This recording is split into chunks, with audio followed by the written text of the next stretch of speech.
Bendera hitam bergambar tengkorak yang disebut bendera Jolly Roger dari serial animasi One Piece tengah ramai menjadi sorotan. Atribut itu belakangan makin marak di media sosial dengan ajakan pengibaran. Bendera berkelir hitam dengan gambar tengkorak dan topi jerami kuning serta tulang bersilang itu tampak dikibarkan di rumah-rumah, kendaraan bahkan dalam sejumlah aksi massa.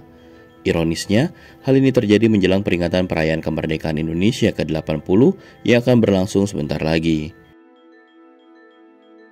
Pengibaran bendera itu salah satunya terlihat di rumah salah satu warga Bagus di daerah Jakarta Selatan. Dulu, bendera itu sekedar simbol untuk kartun bajak laut favoritnya. Kini, bendera itu punya makna baru, yaitu simbol perlawanan. Dirinya tak pernah menyangka simbol kartun bajak laut itu rupanya bisa menyampaikan pesan yang sangat mendalam akan kekecewaan rakyat terhadap pemerintah saat ini. Bagus menuturkan, dia dan banyak anak muda di Indonesia mungkin hanya punya selembar bendera animasi. Namun, melalui bendera animasi ini, mereka menyadari masih punya harapan untuk melawan ketidakadilan, walau hanya dengan mengibarkannya di beranda rumahnya. One Piece sendiri adalah serial anime bertema bajak laut yang menceritakan petualangan Monkey D. Luffy yang mengejar impiannya menjadi raja bajak laut.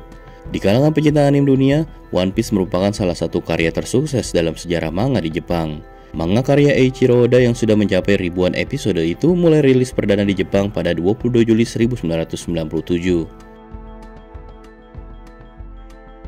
Dalam kesempatan terpisah, Menteri Sekretaris Negara Prasetyo Hadi mengatakan pemerintah sejatinya tidak melarang ekspresi kreativitas warga melalui bendera tersebut. Namun dia mengingatkan agar aksi itu tidak disalahgunakan untuk menggeser makna kesakralan peringatan HUT kemerdekaan RI. Menurut Prasetyo, momen menjelang perayaan Hari Kemerdekaan 17 Agustus seharusnya diisi dengan semangat persatuan, bukan dengan simbol-simbol yang bisa menimbulkan polemik.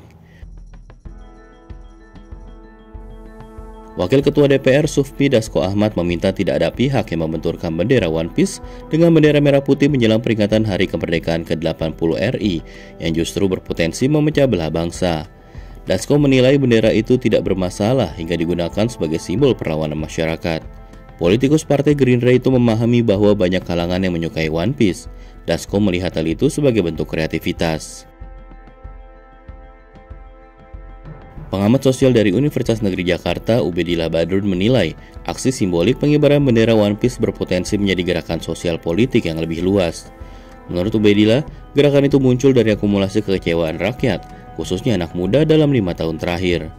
Dia menjelaskan anak muda adalah entitas yang dekat dengan budaya populer. Karena itu, simbol-simbol seperti bendera bajak laut dalam serial One Piece sudah melekat dalam kesadaran kolektif mereka. Simbol itu, kata Ubed, juga bisa menjadi alat pemersatu di tengah kekecewaan terhadap pemerintah. Pengamat politik dari Universitas Islam Negeri Syarif Hidayatullah Jakarta, Adi Prayitno menilai pengibaran bendera One Piece dalam sejumlah aksi dan ruang publik belakangan ini merupakan ekspresi kritik sosial masyarakat atas situasi politik yang berkembang. Ia menyebutkan simbol itu lazim digunakan masyarakat yang ditujukan kepada pemerintah untuk menyampaikan ketidakpuasan tanpa harus menggelar aksi demonstrasi besar. Lebih lanjut, dia mempertanyakan dasar hukum jika simbol seperti bendera One Piece sampai ditindak aparat. Menurut dia, jika memang dilarang, seharusnya disampaikan secara terbuka alasannya. Adapun Direktur Amnesty International Indonesia, Usman Hamid menilai, pengibaran simbol bajak laut menjelang HUT ke-80 RI merupakan ekspresi damai, bukan tindakan makar atau upaya memecah belah bangsa. Ia menegaskan, razia dan penyitaan bendera seperti yang terjadi di Tuban serta penghapusan mural animasi One Piece di Sragen hanya menciptakan iklim ketakutan di masyarakat. Usman memperingatkan bahwa tindakan berlebihan aparat justru bisa memperluas simpati publik terhadap gerakan simbolik ini.